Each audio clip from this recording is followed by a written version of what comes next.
ભારત માટે 3 અદ્યતન અપાય છે હેલિકોપ્ટરો. હિન્ડોન એરબેઝ પહોંચ્યા, જોધપુરમાં તૈનાત થશે.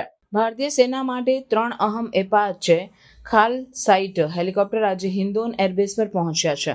આ હેલિકોપ્ટરનો તાત્કાલિક જોધપુરમાં તૈનાત કરવાનો પ્લાન છે. એપાચે હેલિકોપ્ટર વૈશ્વિક સ્તરે સૌથી અદ્યતન હુમલાકારક હેલિકોપ્ટર્સમાંનું એક છે, જેને અમેરિકન ડિફેન્સ કંપની બોઇંગ ડિઝાઇને કરી બનાવ્યું છે. ભારત અને અમેરિકા વચ્ચે 5,691 કરોડ રૂપિયાનું કરાર 2020માં થયેલું હતું અને આ હેલિકોપ્ટરનું આગમન વિસ્ફોટન પછી લગભગ 15 મહિનાનો વિલંબ થયેલો છે. પ્રથમ બેચમાં 3 હેલિકોપ્ટરો મળ્યા છે, જ્યારે બાકીના 3 હેલિકોપ્ટર્સ વર્ષ 2025ના અંત સુધીમાં હજુરીમાં રહેશે. આ ઉજવણી ભારતીય સેનાની વાયુમાર્ગ હમલાની ક્ષમતામાં નોંધપાત્ર વધારો લાવવામાં સહાયક થશે.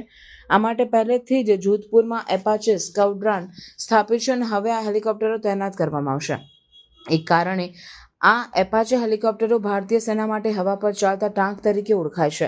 તેઓ લાંબા રાડાર અને આધુનિક નેવિગેશન સિસ્ટમથી સજ્જ છે, જે નવલ ડિજિટલ યુદ્ધ માટે મહત્વપૂર્ણ છે.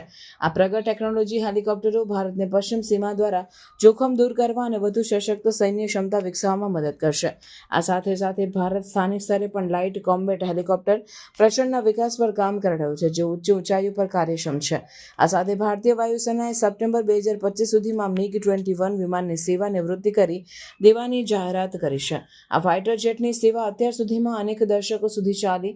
હવે તેની વિદાય એક યુગની સમાપ્તિનો સંકેત છે. MiG-21 વિમાનના સ્થાને વધુ આધુનિક વિમાન અને હેલિકોપ્ટર લાવવામાં આવશે, જે ભારતીય વાયુસેનાની શક્તિના સંચાલનમાં વધારો કરશે.